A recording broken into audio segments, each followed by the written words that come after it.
KPU Bali telah menetapkan pasangan calon gubernur dan wakil gubernur Bali nomor urut 2, Wayan Koster Inyoman Giri Praste sebagai pemenang Pilkada Bali tahun 2024. Paslon Koster Giri meraih sebanyak 1.413.604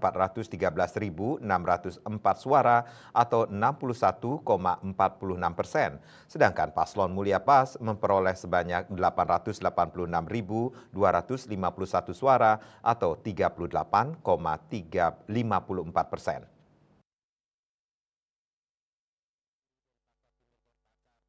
Untuk menetapkan Koster Giri sebagai gubernur dan wakil gubernur terpilih periode 2025-2030, KPU Bali menunggu keputusan dari Mahkamah Konstitusi MK jika ada gugatan dari paslon Mulia Pas. Batas waktu gugatan 3 kali 24 jam, hari kerja dan hingga Rabu 11 Desember. Tim Mulia Pas tidak melakukan gugatan hasil Pilgub Bali 2024 ke MK. Ketua Tim Pemenangan Mulia Pas IKD Rambo Budi Prasetya didampingi Wakil Komandan Tim Pemenangan Mulia Pas Kadek Cita Ardana Yudi mengatakan Mulia Pas telah legowo menerima hasil penghitungan suara pilkada khususnya untuk Pilgub.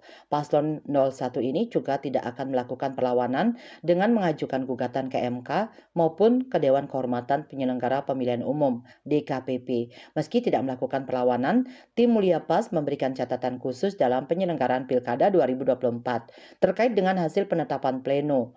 Ada 5 catatan Paslon 01 Mulia Pas terhadap pleno hasil rekapitulasi Pilkada Bali 2024. 1. Dalam Pilgub Bali 2024, angka golput 28,1%. Hal ini menunjukkan rendahnya partisipasi pemilih masyarakat Bali, sekaligus potret gagalnya penyelenggara pemilu dalam sosialisasi dan edukasi pemilih serta legitimasi pimpinan Bali yang dihasilkan perlu dipertanyakan. 2. Pendistribusian C6 sebagai bentuk undangan pemilih untuk menggunakan hak pilih ke TPS belum terdistribusi secara maksimal, terbukti masih banyaknya pemilih yang tidak mendapatkan C6 sehingga pemilih tidak datang ke TPS. Di samping itu, dalam undangan surat C6 yang ditentukan waktu datang ke TPS sehingga pemilih tidak bisa datang di waktu yang telah ditentukan oleh petugas KPPS. 3. Penyelenggara pemilu kurang optimal dalam sosialisasi, memberikan solusi atau alternatif jika pemilih tidak mendapat C6 dengan berbagai kondisi.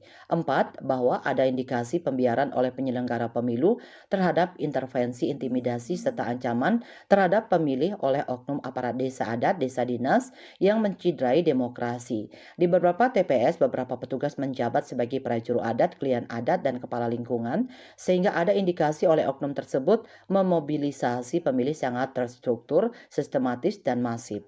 5. Bahwa dalam hal menuliskan formulir kejadian khusus atau keberatan yang merupakan hak dari saksi paslon tidak semua dipahami oleh penyelenggara pemilu di lapangan, terbukti dengan tidak mudahnya untuk mendapatkan formulir tersebut, tidak ditandatangani penyelenggaraan pemilu setempat hingga aksi perusakan. Ketut Winata Bali Pos.